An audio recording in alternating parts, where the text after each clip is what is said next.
13h09 l'après-midi. Alors, c'est ça, on m'a demandé de, de vous partager un séminaire où c'est quelques sessions ensemble sur le sacerdoce des croyants. Et donc, on va sans plus tarder voir ce que la parole de Dieu nous parle de cet enseignement, de cette réalité, hein, qu'en Christ, nous avons tous obtenu un sacerdoce, nous sommes tous sacrificateurs. Mais c'est une chose de le savoir, mais il faut aussi comprendre comment on peut l'appliquer. Alors, j'aimerais commencer, premièrement, en parlant de sacerdoce. Alors, on va voir un peu qu'est-ce que la parole de Dieu nous dit sur le terme comme tel. Et pour comprendre le sacerdoce du croyant en Christ, il faut aussi avoir un certain arrière-plan sur le sacerdoce dans l'Ancien Testament, le sacerdoce lévitique, mais aussi un autre sacerdoce qu'on va voir qui est lié au Seigneur Jésus, le sacerdoce selon l'ordre de Melchisédek, qui nous concerne plus particulièrement. Mais avant, le sacerdoce lévitique, ou selon Aaron. Alors, on va laisser la parole de Dieu elle-même nous donner quelques définitions en allant dans Hébreux chapitre 5. Alors, Hébreux chapitre 5, au verset 1. Parce qu'évidemment, plus on comprend c'est quoi, quel était le service ou le sacerdoce lévitique, plus on va être capable nous-mêmes de pouvoir mieux comprendre notre rôle en tant que sacrificateur en Christ. Alors, au chapitre 1, verset 5, alors je lis personnellement, j'utilise la version Darby, alors ça peut être un peu différent, varier un peu de la Louis II, mais c'est pas mal la même chose. Car tout souverain sacrificateur pris d'entre les hommes est établi pour les hommes dans les choses qui concernent Dieu, afin qu'il offre et des dons et des sacrifices pour les péchés, étant capable d'avoir de l'indulgence pour les ignorants et les errants, puisqu'il est lui-même, il est aussi lui-même enveloppé d'infirmité. Et à cause de cette infirmité, il doit offrir pour les péchés, comme pour le peuple, ainsi aussi pour lui-même. Or, nul ne s'arroge cet honneur, mais seulement s'il est appelé de Dieu, ainsi que le fut aussi Aaron. Alors, on a ici plusieurs éléments qui nous aident à mieux comprendre c'est quoi le sacerdoce selon le sacerdoce lévitique. Alors, premièrement, ce sont des hommes qui ont été établis par Dieu. Hein. Nul ne s'arroge cette distinction dans l'Ancien Testament. Il fallait être fils d'Aaron pour pouvoir obtenir ce privilège. Et ce n'était pas, donc on sait qu'Aaron faisait partie de la tribu de Lévi. Alors il y avait les Lévites. Ce qu'il faut comprendre, c'est que les sacrificateurs étaient tous des Lévites, mais pas tous les Lévites étaient sacrificateurs. Alors il fallait être évidemment de la tribu de Lévi, mais aussi il fallait être de la famille d'Aaron et ses descendants pour pouvoir être sacrificateurs. Alors, cela venait comme par la naissance. Il fallait naître dans une famille de sacrificateurs pour être sacrificateur. Mais ça, c'était établi par Dieu. Dieu a fait cette distinction en Israël entre une tribu et les autres 11 tribus. Et puis, alors, mais ils sont établis, c'est écrit aussi au verset 1, pour les hommes. Dieu a placé la sacrificature lévitique pour le bien du peuple. Et on va voir, c'est afin qu'il ne meure pas. Parce que, je vais revenir à ça, mais ensuite, on voit aussi que ils sont un sacrificateur et là aussi pour offrir des dons et des sacrifices pour les péchés. Hein, et évidemment, le sacrificateur, selon l'ordre d'Aaron, devait offrir des sacrifices pour ses propres péchés aussi parce que lui-même était pécheur. Mais il est aussi un homme, comme c'est écrit ici, capable d'avoir de l'indulgence pour les ignorants et les errants. Hein. Alors, parce que il était lui-même enveloppé, c'est écrit ici, euh, d'infirmité. Alors, il connaît sa faiblesse. Alors, c'est important pour nous en tant que sacrificateurs, en tant que croyants aussi, d'user de grâce comme on a obtenu la grâce. Parce que même le sacerdoce, selon euh, Aaron, était une grâce que Dieu a donnée au peuple. C'était vraiment une grâce. Parce que si ce n'était pas de cela, c'était la mort. Et on va voir pourquoi. Donc, offrir des péchés pour le peuple et pour lui-même. Et c'est un honneur que Dieu lui donne. Il est appelé de Dieu, on l'a vu dans ces versets. Mais à quoi je me réfère? Si on voit dans Exode, au chapitre 19, on va voir comment et pourquoi même le sacerdoce avait été donné au peuple d'Israël comme une grâce. Mais on va voir quel était vraiment le but originel de Dieu, ce que Dieu voulait pour son peuple.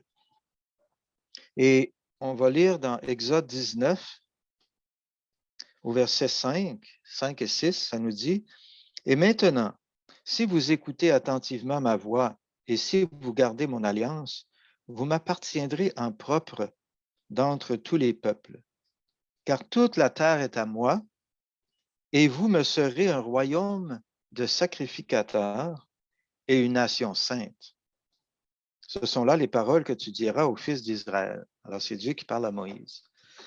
C'est intéressant parce que le but de Dieu, Dieu voulait que tout le peuple, que toute la nation soit un royaume de sacrificateurs.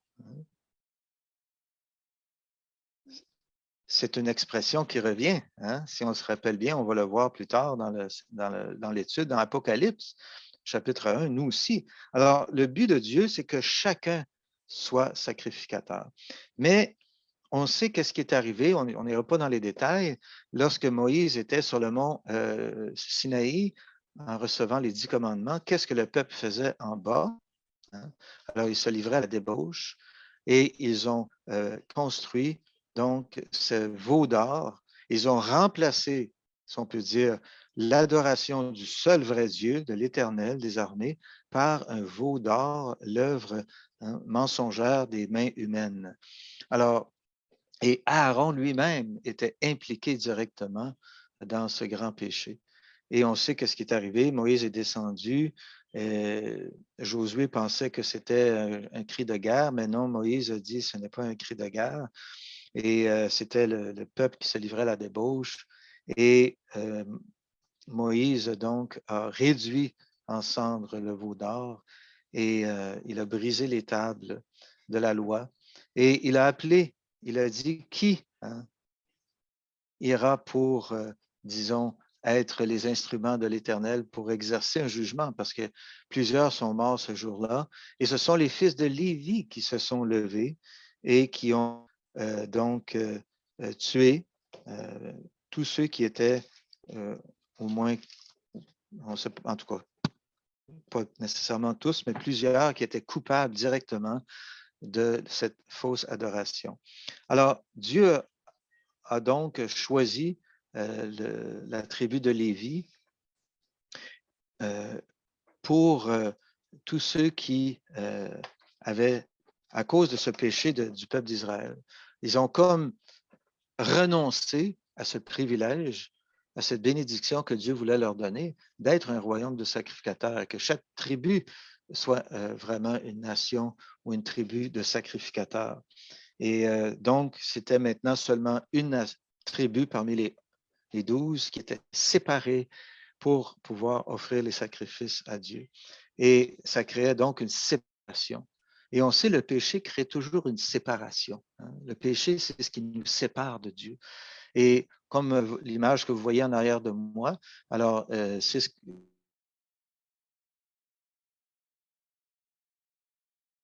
mais le modèle qui lui a été montré sur la montagne du tabernacle, hein, la tente d'assignation avec l'autel d'airain où les sacrifices étaient offerts. Alors, il y avait ce parvis et cette clôture qui entourait hein, le parvis intérieur.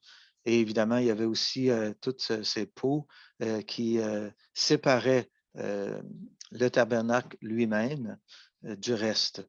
Et à l'intérieur même, on le sait, il y avait un voile en plus qui séparait encore davantage le lieu saint du lieu très saint où était l'arche de l'Alliance. Alors, tout cela nous parle de séparation, hein, de garder vos distances.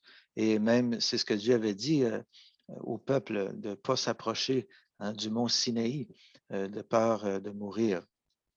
Et donc, cette sacrificature lévitique, c'était un privilège, c'était un honneur pour ceux qui y étaient appelés, parce que eux seuls avaient le droit de pouvoir s'approcher, hein, du tabernacle, de faire le service journalier, hein. Il y avait, donc, ils servaient Dieu dans leur fonction lévitique avec les sacrifices et il y avait tout le service à l'intérieur du lieu saint avec la table des pains de proposition qui devait être changée à tous les semaines, la menorah ou le chandelier d'or, hein.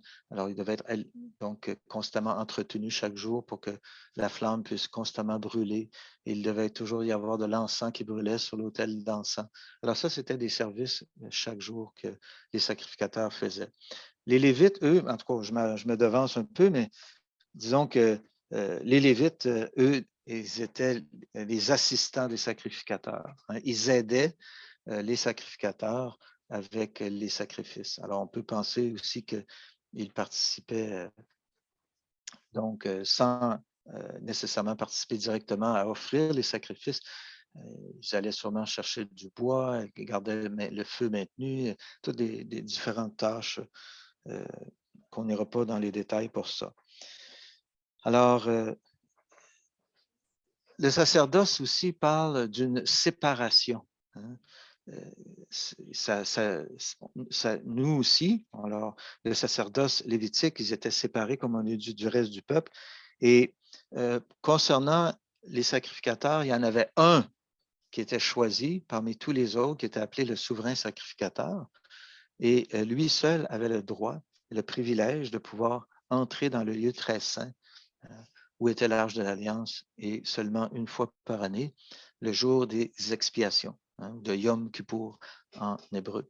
Alors, c'était un privilège réservé à une seule personne, et cela seulement une fois par année. Alors, on voit que tout cela était à cause du péché, hein, le péché qui constamment fait séparation entre Dieu et l'homme depuis le Jardin d'Éden, lorsqu'Adam et Ève ont désobéi, hein. Eux aussi, ils étaient ils ont été séparés de Dieu dans leur communion personnelle avec lui. Ils n'entendaient plus la voix de Dieu. Ils ne pouvaient plus marcher avec Dieu dans le jardin. Et finalement, ils ont été expulsés du jardin, hein. Il y avait donc cette séparation encore du Jardin d'Éden. L'homme devait donc être exclu ou adorer Dieu à distance seulement.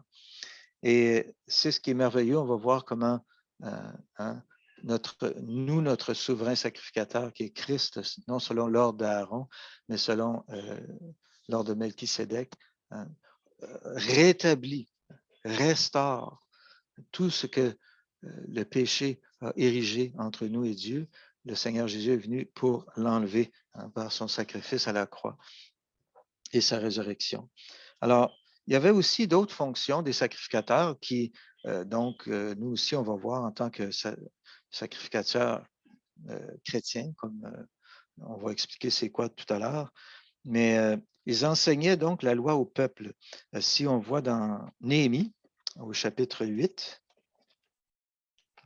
le livre de Néhémie,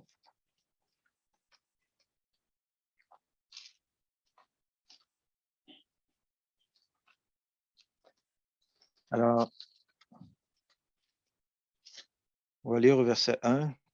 Alors tout le peuple s'assembla comme un seul homme sur la place qui est devant la porte des eaux, et ils dirent à Esdras, le scribe, d'apporter le livre de la loi de Moïse que l'Éternel avait commandé à Israël. Et au verset 3, il y lut devant la place qui est devant la porte des eaux depuis l'aube jusqu'à midi, en présence des hommes et des femmes, et de ceux qui avaient de l'intelligence. Et tout le peuple prêtait l'oreille au livre de la loi. Et puis, il y avait aussi la liste, il y avait Esdras, le scribe, et aussi au verset 4, plusieurs noms qui sont indiqués là avec des Lévites. Et on voit un peu plus loin aussi, c'est ça au verset 7, les noms qui sont écrits là. Et les Lévites, c'est écrit au milieu du verset 7, faisaient comprendre la loi au peuple. Et le peuple se tenait à sa place. Et ils lisaient distinctement dans le livre de la loi de Dieu, et ils en donnaient le sens et le faisaient comprendre lorsqu'on le lisait. Alors évidemment, ça c'est longtemps après Moïse, mais le peuple avait appris sa leçon. C'était au retour de la déportation, et c'est ce que les sacrificateurs, les Lévites, auraient dû faire constamment en Israël, mais on sait comment plusieurs, même les Lévites et les sacerdotes, les sacrificateurs se sont éloignés de Dieu et ils ont laissé entrer dans le temple à Jérusalem des abominations. Et Dieu les a envoyés en exil à Babylone pour 70 ans. Et là, ceux qui sont revenus, et sont revenus repentants, et les Lévites ont repris leur fonction, donc d'enseigner le peuple. Et il y avait aussi un roi, je pense que c'était Ézéchias, il y avait une période de réveil dans la tribu de Juda. Il a envoyé des Lévites dans toutes les autres tribus pour enseigner la loi de l'Éternel et supplier les 10 tribus du Nord de revenir à l'adoration du seul vrai Dieu et de l'Éternel à Jérusalem. Et c'est écrit que plusieurs se moquaient d'eux. On se moquait d'eux. Alors, on a vu donc une autre fonction du sacrificateur, c'était d'offrir des sacrifices. Alors, enseigner la loi, offrir des sacrifices, mais aussi, on en a parlé, maintenir le tabernacle, les ustensiles, etc. Dans le désert aussi, il y avait des fonctions qui ont cessé une fois qu'ils étaient dans le pays. Alors, lorsqu'ils étaient 40 ans dans le désert, évidemment, lorsque la nuée se déplaçait, alors tout le tabernacle était portable, mobile, et ils avaient des barres, évidemment, pour porter les meubles. Et chaque tribu des Lévites, ou plutôt branche des familles de la tribu de Lévi, ils avaient certaines fonctions. Et il y avait, en fait, les Coatites, les Gershonites et les Mérarites. Et chaque famille dans la tribu de Lévi, par exemple, les Coatites étaient responsables des meubles, par exemple l'Arche de l'Alliance, la Ménorah, etc., les ustensiles et le voile. C'est ce qu'eux transportaient. Aussi, les Gershonites, ils étaient responsables, eux, des couvertures de peau, les crochets, la porte. Et les Mérarites étaient responsables des planches, des barres et des cordes. Alors, ce que ça nous dit, c'est qu'un sacrificateur, incluant les Lévites, avec les Lévites aussi, ils avaient chacun une tâche précise à faire. Et on va voir comme nous, en tant que chrétiens dans l'Église, nous sommes tous sacrificateurs, ce qui signifie que nous avons tous une tâche. Nous avons tous une tâche dans l'Assemblée du Dieu vivant.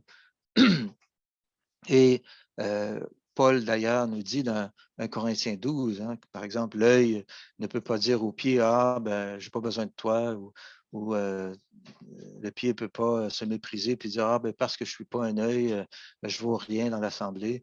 Alors, et on sait que ce sont des choses qui se passent.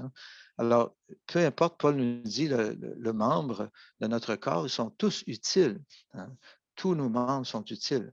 Et c'est pour éviter, d'un côté, l'orgueil. L'œil pourrait se glorifier contre le pied. Ah, ben moi, j'ai une place d'honneur plus élevée que toi. Ou le pied pourrait se mépriser et dire, ah, ben moi, je ne sers pas à grand-chose dans l'Assemblée.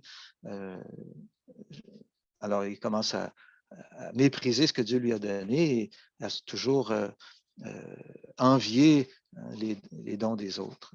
Alors, les deux attitudes, c'est charnel, c'est la chair. Soit l'orgueil, soit le mépris de l'autre, soit se mépriser soi-même. Parce que si on fait ça, on ne regarde plus à Christ. Parce que tout ce que les Lévites faisaient, c'était pour Dieu qu'ils le faisaient. Peu importe si la tâche paraissait minable, ben, chaque crochet, même si un crochet, un Lévite pourrait dire, ah ben un crochet, ça vaut pas la peine de l'apporter, mais il fallait apporter tous les crochets pour la prochaine fois qu'elle allait s'installer. Tout devait être là, tout devait être compté. Et alors, tout ce que l'on fait pour le Seigneur, dans l'Assemblée, dans l'Église, alors c'est utile. Le Seigneur ne méprise pas ce qu'on fait pour lui. Et puis, on voit aussi que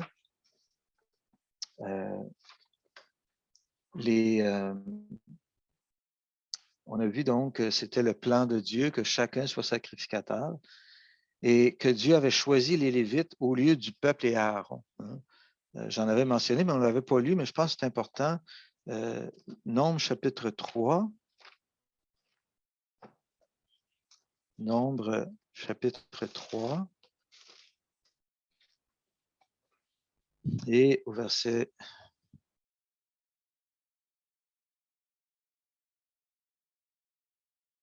5. Et l'Éternel parla à Moïse, disant, fais approcher la tribu de Lévi et fais-les se tenir devant Aaron, le sacrificateur, afin qu'ils le servent. Alors, c'était le but des Lévites. Et qu'ils accomplissent ce qui appartient à son service et au service de toute l'assemblée devant la tente d'assignation pour faire le service du tabernacle. Et ils auront la charge de tous les ustensiles de la tente d'assignation et de ce qui se rapporte au service des fils d'Israël pour faire le service du tabernacle. Et tu donneras les Lévites à Aaron et à ses fils. Et ils lui sont absolument donnés d'entre les fils d'Israël. Tu établiras Aaron et ses fils afin qu'ils accomplissent les devoirs de leur sacrificature. Et l'étranger qui approchera sera mis à mort. Alors, étrangers étant même ceux des autres tribus. Là. Alors, c'était vraiment une place d'honneur, mais en même temps, il y avait de très grandes responsabilités pour les sacrificateurs. On va voir cette expression de ne pas pécher contre leur sacrificature, comme d'ailleurs juste un peu plus tôt, on a vu que Nadab et Abihu ont offert un feu étranger sur l'autel et ils ont été frappés par Dieu. Parce que c'était un péché directement contre le sanctuaire, contre Dieu lui-même. Alors, ça, c'est une autre chose. Donc, ils ont été donnés pour aider donc Aaron et ses fils dans leurs devoirs et avec tous les autres services du tabernacle. On sait aussi que le sacrifice, le sacerdoce, lévitique était, la Bible nous dit dans Hébreux 10, 1, on peut regarder Hébreux 10, 1.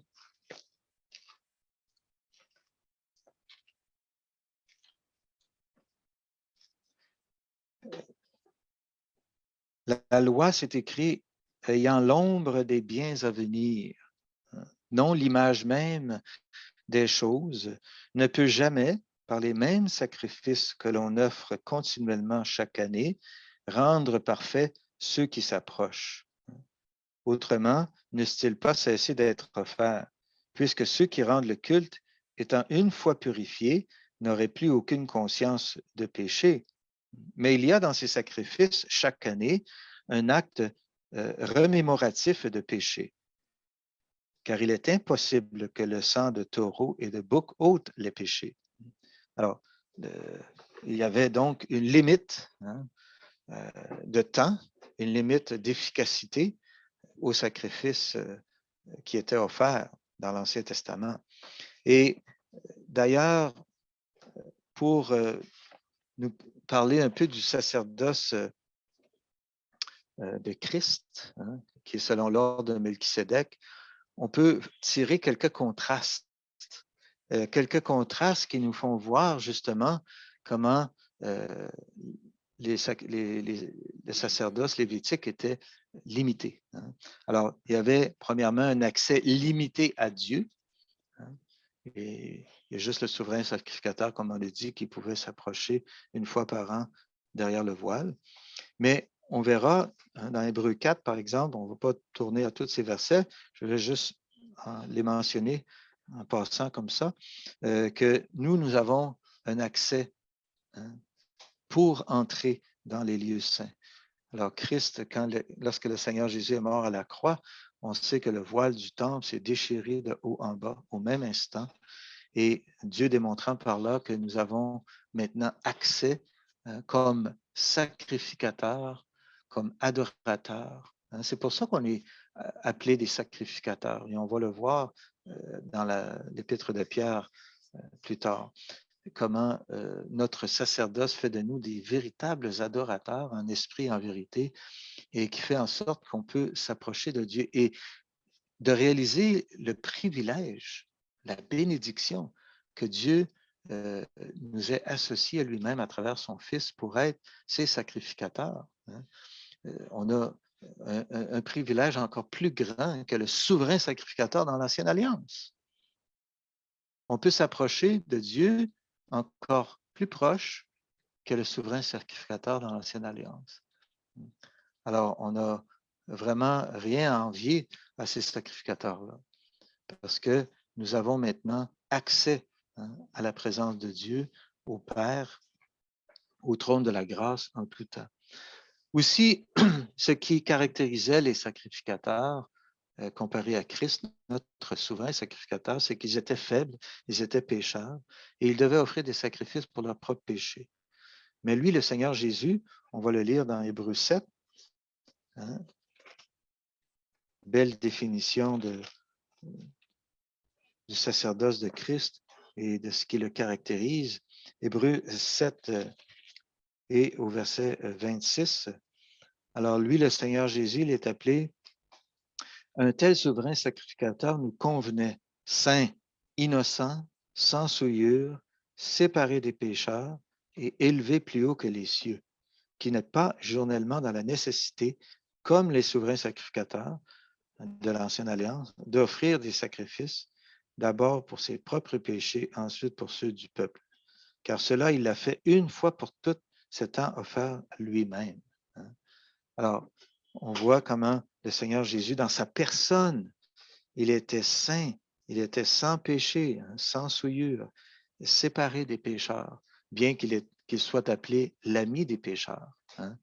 Et d'ailleurs, le Seigneur Jésus, on le sait, comme les sacrificateurs devaient être indulgents, avoir de la compassion pour ceux qui venaient vers eux parce qu'eux-mêmes étaient pécheurs, on voit le Seigneur Jésus comment il a été ce sacrificateur sympathisant, non pas pour le péché, mais avec les pécheurs, au point qu'il a été appelé l'ami des pécheurs. Hein. Et le Seigneur, donc, parce que Dieu lui-même s'est fait homme, hein, en Christ, il a cette sympathie. Il a vraiment cette capacité de pouvoir s'identifier avec nous dans, dans notre faiblesse. Et puis, il a ressenti la douleur. Il sait c'est quoi, hein, la douleur, les souffrances, et il sait c'est quoi avoir faim. Alors, le Seigneur, c'est pour cela qu'il est appelé le sauveur des pécheurs et même l'ami des pécheurs. Hein. Les pécheurs pouvaient s'approcher de lui, sachant qu'ils ne se sentaient pas condamnés, hein, par une attitude hautaine, hypocrite, comme les pharisiens. On le sait, il guérissait les malades. Hein. Le Seigneur a nourri ceux qui avaient faim. Il a guéri les aveugles. Il a ressuscité Lazare. Vraiment, tout ça, il l'a fait pendant son séjour sur la terre avant la croix. Ça démontre que, avant même que Jésus soit sauveur des hommes, il était l'ami des hommes. Et c'est souvent d'où l'importance pour nous, en tant que chrétiens, lorsque nous partageons notre foi, lorsque nous partageons le Seigneur Jésus avec nos voisins, l'importance de notre sacrificature, hein, de pouvoir vraiment être à l'image de Christ pour que les gens voient que le Seigneur Jésus les aime vraiment. Le Seigneur n'est pas venu pour condamner, mais pour sauver. Il va revenir un jour hein, dans sa pleine royauté pour juger, mais pour le moment, il intercède même pour nous à la droite de Dieu. Alors, nous-mêmes, lorsque nous avons passé par certaines souffrances, c'est plus facile de sympathiser aussi avec ceux qui ont passé par de telles souffrances. Alors, ça, c'est une raison, une chose nécessaire pour sympathiser. Avoir nous-mêmes l'expérience de la souffrance. Quelqu'un qui a déjà eu un cancer est capable de sympathiser beaucoup plus avec une autre personne atteinte du cancer. Ou si vous avez eu mal de dents, et vous rencontrez un ami qui a mal dedans, ben, il y a quelque chose là qui vous pouvez sympathiser davantage. Oui, on peut sentir ou plutôt sympathiser, même si on n'a jamais connu ce même mal, mais pas vraiment le ressentir comme la personne. Et puis, c'est pour ça que le Seigneur Jésus, lui, Dieu, on le sait, il s'est fait homme et il a choisi de devenir homme. Hein. Mais il est venu dans ce monde comme nous. Il est né comme un bébé et il a passé à travers toutes les étapes d'un enfant, d'un adolescent, jusqu'à l'état d'homme fait, d'homme mûr. Alors, il a connu tout ce que nous avons connu, toute l'expérience humaine, sauf le péché, évidemment, mais il a connu comment les hommes vivent. Alors, c'est pour cela qu'il peut s'identifier tellement avec nous. Et c'est ce qui est merveilleux, c'est là qui est la base de notre salut, vraiment. Avant de pouvoir mourir à la croix, il devait s'être incarné ici dans ce monde.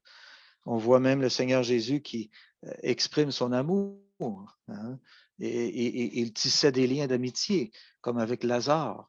Et on sait comment Jésus a pleuré lorsque Lazare est mort. Hein. C'était son ami. Il a pleuré pour lui, même sachant qu'il allait le ressusciter. Le Seigneur a quand même pleuré. Il ressentait, ce n'était pas des pleurs, ce n'était pas des larmes artificielles. C'était un sentiment authentique de tristesse humaine que le Seigneur a ressenti, bien qu'il était fils de Dieu. Hein, puis bien qu'il savait plutôt qu'il allait ressusciter le Seigneur Jésus. Alors, le Seigneur a connu cela. Et il avait cet amour, donc, pour pouvoir sympathiser avec lui. Il était attentif lorsque les gens venaient à lui. Il avait toujours le temps pour aller vers ceux qui avaient un certain besoin. Il n'était pas distrait ou lointain. Parfois, nous, on l'est, ou des fois, on écoute les gens, puis on attend juste que la personne arrête de parler pour partir, faire d'autres choses, et on n'écoute pas, on ne prend pas le temps pour écouter. Hein, ou on est là avec notre cellulaire, puis pendant que la personne nous parle. Puis, alors, c'est important de donner toute notre attention, parce qu'on est des sacrificateurs, il ne faut pas l'oublier. Et on est là pour représenter Christ. Hein, on est des ambassadeurs de Christ. Alors, si quelqu'un vient nous partager leurs problèmes ou leur peine et que Dieu veut qu'on les dirige vers Christ, alors c'est important qu'on les écoute, ne pas avoir l'esprit ailleurs. Et aussi, on le sait, le Seigneur Jésus aurait pu, comme homme, se plaindre, comme nous le faisons, mais il ne l'a pas fait. Pourtant, qui a reçu autant d'insultes et d'injures que lui, surtout vers la fin de sa vie, la semaine surtout qui a précédé sa crucifixion et le jour de sa crucifixion, combien d'insultes et de mépris, de mensonges, de coups qu'il a reçus, des crachats au visage. Et on voit que le Seigneur Jésus, même jusqu'à la croix, ne pensait pas à lui-même. Lorsqu'il y avait ces deux malfaiteurs à sa droite et à sa gauche, il était capable, même dans une extrême douleur que personne d'entre nous n'aura jamais à connaître grâce à Dieu, il était capable de lui répondre à sa question. Hein. Seigneur, souviens-toi de moi lorsque tu reviendras dans ton règne. Et le Seigneur l'a écouté, l'a entendu, et on sait qu'est-ce qu'il lui a dit, hein, tu seras aujourd'hui avec moi dans le paradis. Alors, vraiment, quelle sympathie, quelle écoute, quelle attention. Hein. Le Seigneur Jésus était proche des pécheurs et il ne veut pas que personne périsse, mais que tous parviennent à la repentance. Alors, le Seigneur, donc, était plus attentif aux souffrances des autres qu'à ses propres souffrances. Et ce n'est pas toujours le cas avec nous. Combien de gens on rencontre des personnes et ils n'arrêtent pas de parler de leurs souffrances, de leurs petits bobos, et c'est toujours une litanie de plaintes, et ils n'ont comme aucune sympathie, même si nous, on passe par certaines souffrances, ils n'ont aucune oreille pour nous écouter, pour nous entendre. Alors, le Seigneur n'était pas comme ça. Il pouvait oublier ses propres souffrances. Et par exemple, même dans le désert, hein, lorsqu'il avait faim, certainement après 40 jours de jeûne, qui n'aurait pas faim, mais il a refusé de convertir des pierres en pain, hein, même si tout son corps criait de faim, il a refusé, parce que là, s'il l'aurait fait, ça aurait été vraiment succomber à la tentation de Satan. Il était le deuxième Adam, le nouvel homme, là où le premier Adam, notre premier père, nos premiers parents ont chuté dans le jardin. Christ, lui, a résisté par 3 fois. Et on sait que nos premiers parents ont chuté.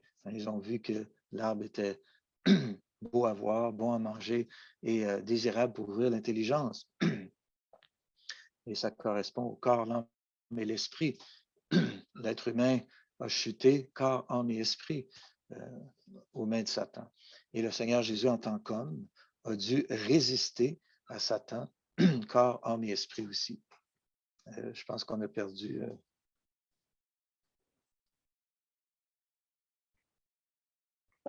On a perdu nos. Pardon. Parce qu'on attend. On attend, Maoulam.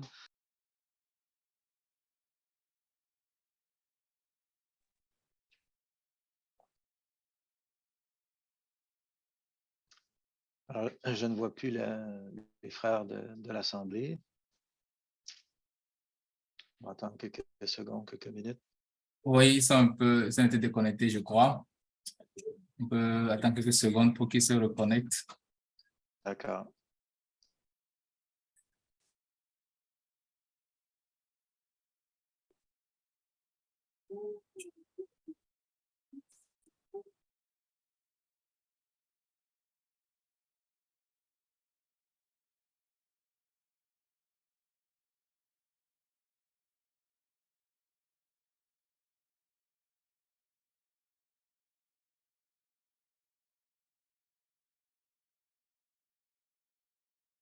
Avec l'enregistrement. Oui. Oui, je peux faire une conclusion rapide. Là. OK. D'accord.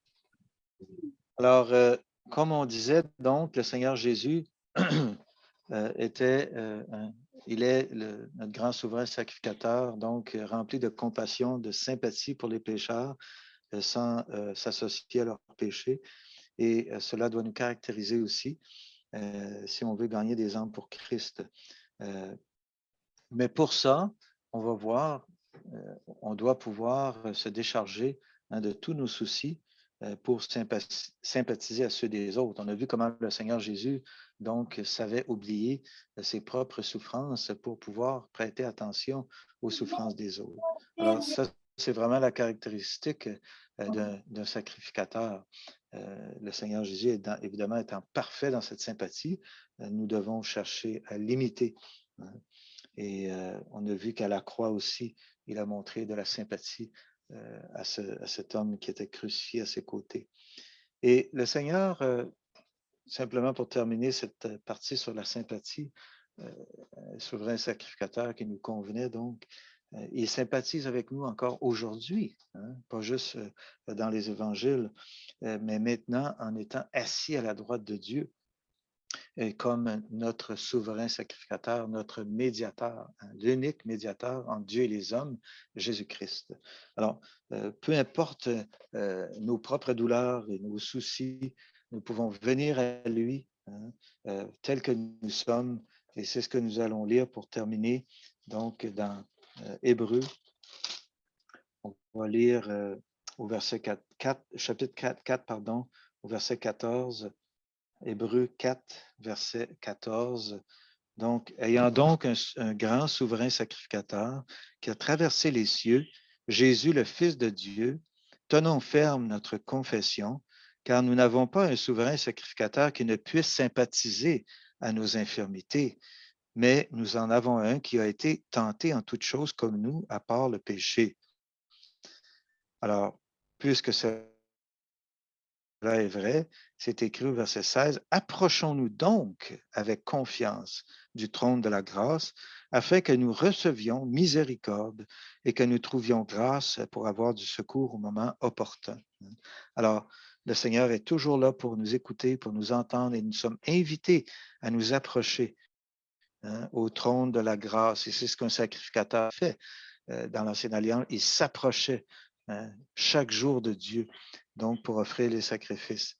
Alors, non seulement le Seigneur sait ce que nous ressentons, non seulement il aussi peut alléger nos souffrances, mais il les porte, hein. Le Seigneur, évidemment, a porté nos péchés à la croix, mais lorsque nous, comme il a dit, prenez mon joug, hein, sur vous, et il marche à nos côtés. Alors, cela allège notre fardeau. Et aussi, le Seigneur, non seulement dans ces versets, prend pitié de nous. Alors, c'est une chose d'avoir pitié de quelqu'un, mais il prend soin de nous aussi. Alors, comme cet homme qui était tombé aux mains des brigands, hein, le Samaritain, alors les gens peut-être pouvaient passer à côté de lui, avoir pitié de lui, mais pas prendre soin de lui. Alors, c'est une chose d'avoir pitié, c'est une autre chose de prendre soin. Et nous, on doit aussi prendre soin, hein, des gens que Dieu met sur notre route pour les gagner à Christ. Et finalement, le Seigneur ne nous imposera jamais un fardeau trop lourd pour nous, hein.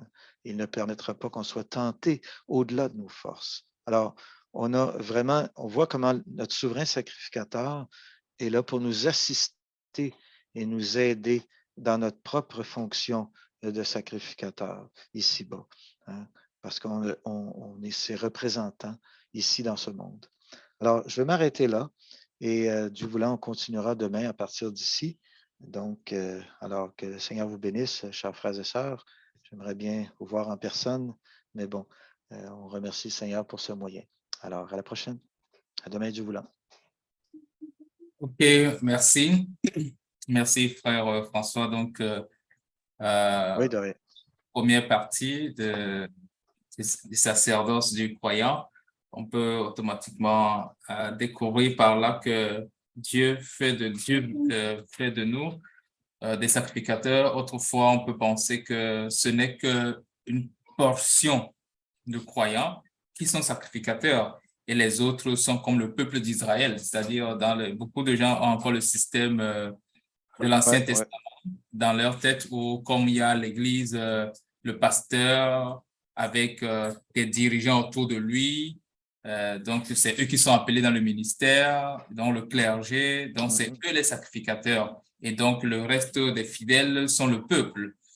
Donc, il y a Exactement. encore, ça me fait découvrir que ce n'est pas ça, puisque les paroles, les versets que vous nous avez conduits à Oui, lire démontrent que une fois que nous sommes sauvés, Dieu fait de nous des sacrificateurs et à partir de là, nous devons démontrer le caractère du sacrificateur, du souverain sacrificateur que nous avons aujourd'hui, qui est Jésus-Christ. Et le dernier passage qu'on a lu nous montre comment il compatit à nos faiblesses.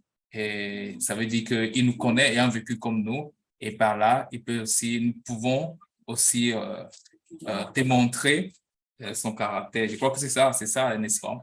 oui, oui, tout à fait. C'est ce que nous allons voir demain, après-demain, plus en détail, hein, comment le sacerdoce des croyants est un sacerdoce universel, donc qui ne permet pas d'avoir aucune classe distinctive entre le clergé, hein, et le peuple, comme on voit dans l'Église catholique, les églises depuis la Réforme. Alors vraiment, nous sommes tous appelés à nous approcher et donc il n'y a plus cette distinction-là dans l'Église de Christ. D'accord.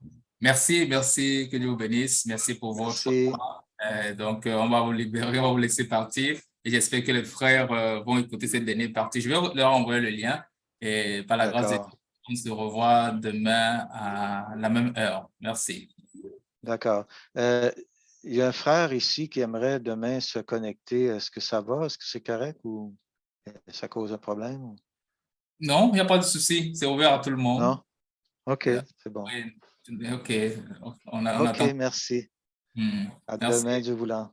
OK, à demain. Au revoir. Au revoir.